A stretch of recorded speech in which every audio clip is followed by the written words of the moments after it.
오늘 아침 뉴스 연구소. 오늘 아침 뉴스의 맥을 짚어드리는 시간 뉴스연구소. 오늘도 두 분의 연구위원 함께합니다. CBS 김광일 기자, 뉴스톱 김준일 대표, 어서 오십시오. 안녕하세요. 안녕하세요. 예, 첫 번째 뉴스 뭐부터 볼까요? 화면이 사라졌다. 아, 이거 어제 하루 종일 화제가 됐던 그 사진 얘기군요. 네. 그 대통령실이 그제 일요일에 사진 12장을 공개를 했습니다. 네. 그 나토 정상회의에 윤석열 대통령 참석한 전후에 스페인에서 찍었던 그 사진들이었거든요. 그 중에서 논란이 됐던 사진이 윤 대통령이 업무 보는 사진이었습니다. 그러니까 네. 사무실에 앉아서 컴퓨터 모니터 바라보고 지금 사진 나오고 있네요. 유튜브와 레인보우로 보여드리고 있습니다. 이렇게 마우스에 손을 얹고 앞을 정면을 응시하고 있는데 요거 자세히 확대한 게 왼쪽에 나와 있는데 그 확대한 사진 보니까 내용이 없어요. 빈 그러니까 화면. 모니터 화면에 글씨가 하나도 없습니다. 백지였는데 일각에서는 이거 일하는 척 폰만 잡고 있었던 거 아니냐, 설정샷이 과하다, 이런 지적이 나왔습니다. 여기에 대해서 이제 대통령실이 다급하게 해명 입장을 내놨습니다. 네. 오해다. 대통령이 국무회의 안건을 결재한 직후에 화면이 사라진 상태였을 뿐이다. 라고 대변인실이 공지를 했고요. 네. 어제 이제 기자들 질의응답 과정에서 추가 설명이 있었는데, 대통령이 보는 모니터나 서류가 사진으로 찍히면 원래 이제 보안 문제가 있어서 내용이 들어가지 않도록 처리하고 있다라고 설명을 했습니다. 하지만 이렇게 티 안 나게 연출하는 디테일이 좀 부족했던 거 아니냐, 이런 비판이 여야를 막론하고 계속되고 있습니다. 이 사진 말고 서류를 보고 있는 사진인데 그 서류가 또 흰 종이인 사진도 같이 공개가 되면서 글쎄요, 저것도 이제 보안상 뭐 그냥 안 보이게 하려고 흰 종이로 사진을 찍은 거다, 이런 해명인 것 같은데, 글쎄요, 이거는 대통령실이, 김준일 기자, 예. 조금 더 세심하게 챙겼어야 되는 문제 아닌가요? 이게 국민들은 자연스러운 사진이라고 보고 있는 것인데 대통령이 빈 종이 바라보고 있고 빈 화면 바라보고 있으면 이게 좀 우스워지는 모양새가 되잖아요. 일단 지금 그 공보 라인, 대통령실 공보 라인의 심각한 업무 능력 부재, 무능에 대해서 좀 얘기를 안 할 수가 없어요. 일단은 이게 뭐가 있냐면은 이 지금 대통령실 공보 라인에 있는 사람들이 소위 말하는 메이저 보수 언론 출신들로 쫙 채워져 있었어요. 예를 들면 최영모 홍보수석 같은 경우 SBS 보도국장 출신이고 효성에서 이제 부사장을 했는데, 예. 이 이제 효성 같은 경우에 특히 이제 오너리스크 관리에 주로 하는 거지, 이게 이제 홍보가 좀 전방위적인 홍보가 있었느냐 뭐 이런 것도 있고요. 강훈 국정홍보비서관 같은 경우에는 조선일보에서 주로 법조 출입했어요. 법조팀장을 역임을 했던 분이에요. 강인선 대변인 같은 경우에는 정치부만 굉장히 오래 워싱턴 특파원도 했는데요. 네. 그리고 조선일보에서 정치 유튜브 하고 뭐 이를테면 박보균 문화체육부 관광부 장관 같은 경우에는 뭐 직접 홍보는 아니지만 범정부 홍보를 하잖아요. 1981년 중앙일보 출신 뭐 편집국장하고 그랬는데, 이게 뭐냐면은 메이저 언론의 메이저 기자들만 상대를 하는 이런 거예요. 그러니까 소위 말하는 이 다양성이라는 게 부족한 겁니다. 이게 아니, 다양성의 문제와 대통령실이 이런 지금 계속된 작은 실수도, 예를 들어 단체 사진에 눈 감은 게 그냥 올라갔는데 모르고 있다든지 뭐 이런 것들이 겹치는 거랑 또 다른 차원 아니에요? 그러니까 이게 무관하지 않다라는 거예요. 그러니까 소위 말해서 기자들만 잘 상대하면 되고 뭐 이런 거지, 이런 디테일에 대해서 제대로 없다. 챙겨본 사람들이 아니라는 거예요. 그래서 문재인 정부 같은 경우에는 잘한 것도 잘못한 것도 있지만은 그런 이 공보 라인 같은 경우에 다양성이 있었습니다. 예를 들면 디지털 소통센터장, 여기에 이제 정혜승 문화일보 기자 출신인데 다음 포털 카카오에서 부사장도 하고 뭐 했고요. 또 강정수 박사 같은 경우에는 미디어 전문가였고 네. 청와대 나오고 미디어 플랫폼 창업도 하고 그러거든요. 그러니까 이런 것들에 대한 지식도 있고 이렇다면 그러는데 지금 대통령실에 전무하다라는 거예요. 그래서 지금 한번 그 대통령실 홈페이지 한번 들어가 보십시오. 농담이 아니라 한숨만 나옵니다. 이 전체적인 이 사진의 퀄리티나 동영상 만든 거, 그 동영상의 배경음악부터 해가지고 정말로 뭐 이명박 노무현 때보다 훨씬 못한 수준이에요. 제가 평가하기 한번 청취자들이 한번 판단해 보시면 좋고요. 그러니까 이 공보라는 게 이때면 여러 가지가 있습니다. 가장 상급이 이 대통령의 통치 스타일이 자연스럽게 묻어나오는 거예요. 이게 이제 예를 들면 오바마 스타일이거든요. 네. 오바마 같은 경우에는 백악관에 전속 사진사를 두고 일상을 다 촬영하게 했어. 그래서 청소하시는 분하고 이렇게 하면 주먹 인사한다든지 막 그런 것부터 해서 굉장히 자연스럽게 나와서 호평을 받았거든요. 네. 이번에 그 업무 보는 것도 제가 사진 한 장 준비했는데 보면은 그 A4 용지에 빡빡하게 글이 있고 그거를 이제 다 체크 체크를 이게 오바마 대통령이 지금 보고 있는 거예요. 필기를 해가면서 공부하는 모습. 뭐가 이제 중요한 현안이고 이런 것들에 대해서 그러면 여기에 백악관에서는 이게 뭐 이게 비밀 유지 이런 게 없겠습니까? 그 중에서도 가장 잘 나온 사진들 공개돼도 되는 것들 정도는 해가지고 이게 나온 걸 거 아니에요. 예. 그러니까 이런 것들에 대한 마인드가 없습니다. 이게 제 상급이라면은 중급은 이를테면은 문재인 정부 같이 잘 짜여진. 탁현민 비서관이 그런 거 잘하잖아요. 이렇게 연출하고. 그래서 너무 쇼하는 거 아니냐 이런 비판도 네. 있었잖아요. 그랬을 정도잖아요. 쇼도 능력이 있어야 하는 거죠. 지금 윤석열 정부는 쇼도 못하는 거예요. 한마디로 얘기를 하면은. 이런 것들이 지금 전체적으로 공보 라인에 대해서 다 좀 짚어봐야 된다라는 겁니다. 알겠습니다. 자, 그러니까 이걸 그냥 해프닝으로 넘길 수도 있지만 지금 이런 것들이 누적되면서 대통령 지지율까지 하락하고 있는 상황. 그러니까 서포트가 제대로 안 되고 있는 거 아니냐 이런 지적이 나오는 거죠. 네, 그리고 한편으로 보면 사실 이게 대선 때 여론 지형이 이렇게 반반으로 나눠지면서 그 어떤 후유증으로 이런 어떤 상대 진영에서 주로 이런 공격들이 많이 날아오는 것 같고 그와 더불어서 윤석열 대통령이 그런 국민 통합을 제대로 하지 못했다라는 방증이라고 지금 이런 상황을 또 같이 평가할 수 있겠습니다. 자, 이제 두 번째로 살펴볼 뉴스는 임명에 관한 문제예요. 네.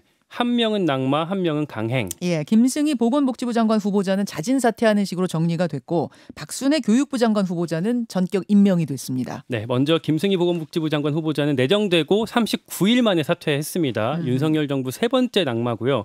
요 복지부 같은 경우에는 정호영, 김승희 줄줄이 낙마하면서 계속 공석으로 남게 됐습니다.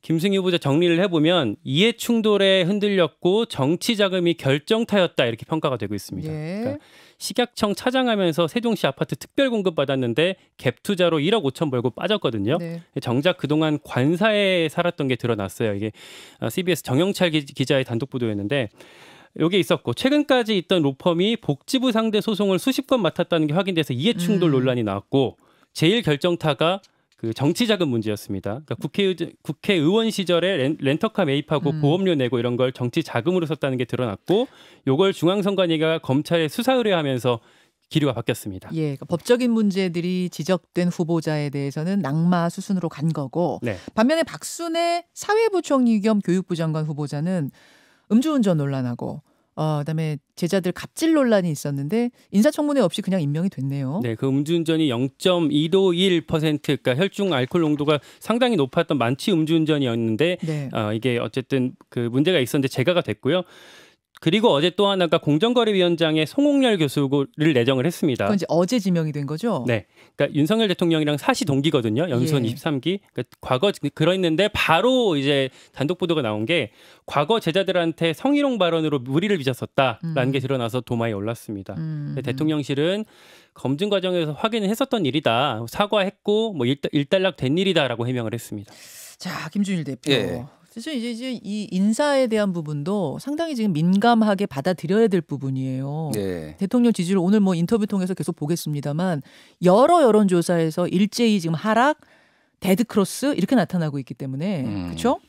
일단 저는 눈에 띄었던 게 이 윤석열 대통령이 인사를 안 하고 미뤄왔었잖아요. 국회를 존중하겠다고. 네. 근데 국회 개원했는데 어제 인사해버렸습니다. 그럼 뭐하러 기다린 건가요? 그러면은. 그러니까 이제 열렸으면 청문회 할 거 아니에요. 조금만 더 기다리면 되는데 그동안 뭐 존중하겠다라는 거 다 빈말이었다라는 게 좀 드러난 것 같고 오프닝에서도 앵커도 말씀하셨지만 뭐 도덕성 면에서는 이전 정부와 비교할 수 없다라고 하는데 계속 이전 정부랑 비교해요. 그러니까 지금 절대 평가를 해야 되는데 계속 상대 평가해가지고 이전 정부보다 낫다. 근데 실제 낫지도 않습니다. 예를 들면은 문재인 정부 1기 내각에서 3명 낙마했거든요. 지금 윤석열 정부도 3명 낙마했고요. 그때는 안경환 법무부 장관 후보자가 뭐 몰래 혼인 신고한 논란 뭐 이런 거 있었어요. 근데 여기에서도 지금 윤석열 정부도 뭐 아빠 찬스, 정치자금법, 논문 표절 등등이 있어서 도대체 뭐가 나은 건지 전문성이 뭐가 낫고 도덕성이 뭐가 나은 건지 의문일 수밖에 없는 거죠. 그러니까. 김광 기자. 네. 최악은 피했지만 다음 그 순서로 넘어가겠습니다. 무슨 얘기죠? 네. 어제 국회의장 선출이 여야 합의로 이루어졌습니다. 그러니까 민주당이 단독 개원을 하겠다고 얘기한 시간 직전에 좀 극적으로 단독 개원은 막은 거예요. 30분 전에 극적으로 합의가 예, 됐습니다. 예. 그러니까 국민의힘 권성동 원내대표가 오전에 의원총회 끝나고 상임위원장 선출을 합의 처리로 하겠다고 약속하면 의장단 선출이 협조하겠다라고 타협안을 제시했고 이걸 민주당이 받으면서 타결이 됐습니다. 네. 여야 합의로 김진표 국회의장 그리고 김영주 정진석 부의장을 뽑았고 뭐 국회 정상화에 첫 발을 뗐다, 뭐 첫 단추를 꿰다 이런 평가들이 나오고 있습니다. 근데 뭐 최악을 피하긴 했는데 그렇다고 뭐 해결된 것도 없어요, 사실. 원래 이제 사기특위, 뭐 헌재 권한쟁의 소송 이런 걸로 논의를 하고 있다가 느닷없이 이제 뭐 상임위원장 합의 처리 이런 원론적인 걸로 합의가 된 거거든요. 게다가 애초에 민주당이 이제 국민의힘에다가 그 법사위원장 넘겨주겠다라고 이제 뭐 얘기를 했었는데 그게 다시 또 쟁점화가 될 가능성이 있습니다. 그러니까 이게 원래 그 약속을 다시 뭐 지킬 거냐라고 어제 박홍근 원내대표한테 기자들이 이제 붙잡고 물어봤어요. 네. 그랬는데 그거에 대해서 이렇게 좀 뭐 빙빙 중언부언하고 그 말을 뭉갰습니다. 돌렸습니다. 그 전에 했던 약속을 지키겠다라는 답이 딱 나오지 않았거든요. 그러니까 단독 개원 막았고 단독 의장단 선출을 막은 것까지는 잘 됐어요. 잘 됐는데 그 다음이 그럼 풀렸느냐 그건 아니라는 거. 여전히 평행선 상태. 그 얘기는 2라운드가 또 진행될 수 있다는 얘기죠. 그렇습니다. 그렇죠. 그러니까 어제 이제 서로 박홍근 원내대표랑 권성동 원내대표랑 말이 이제 오갔잖아요. 네. 권성동 원내대표가 상임위원장을 협의를 하면은 우리가 의장단 선출에 동의하겠다 이렇게 얘기를 했잖아요. 네. 원래 상임위원장은 여야 합의로 하는 거예요. 그러니까 서로 양쪽에다 서로 양보했다고 하는데 저는 보면서 이게 뭘 양보했지 서로 뭘 잘 모르겠으니까 그만큼 국회를 빨리 열어야 된다라는 압박을 양쪽에서 받은 많이 거예요. 받았다. 그리고 단독 개원 이거 했을 경우에는 굉장히 부담이 될 거라는 것도 민주당이 알고 있기 때문에 서로 문 여는 데까지는 동의가 된 건데 딱 다 열고 보니까 이게 뭐 해결된 건 없어. 그리고 지금부터 해결해야 돼. 그리고 또 하나는 이제 민주당이 사실은 사개특위를 강하게 했잖아요. 근데 어제는 어쨌든 문을 열면서 사개특위는 뒤로 얘기를 하겠다, 논의하겠다라는 입장인데 이게 어떻게 보면 권성동 원내대표의 면을 좀 세워준 거예요. 왜냐하면 지난번에 건소한박 처리 동의를 하면서 굉장히 당내 입지가 어려워졌는데 뭐 여기에서 권성동 원내대표가 사실 합의하기 힘들잖아요. 이 상황에서. 그러면 이걸로 하면 안 된다. 그러니까 어느 정도는 면을 세워주고 일단은 파트너로 가자라는 게 민주당의 어떤 속내 이렇게 있었던 걸로 봐야 될 것 같습니다. 예. 권성동 원내대표가 어쨌든 단독 개원으로 가는 거를 막고 공동으로 문을 열고 공동으로 의장단 선출하고 이거는 보기 좋은 모양새였어요. 네. 그렇죠. 이게 결국 어제 파행이 됐으면 사실은 그 다음은 상상도 안 될 정도의 파행이었는데 그걸 막아냈습니다. 잠시 후에 권성동 원내대표를 직접 좀 연결을 해보죠.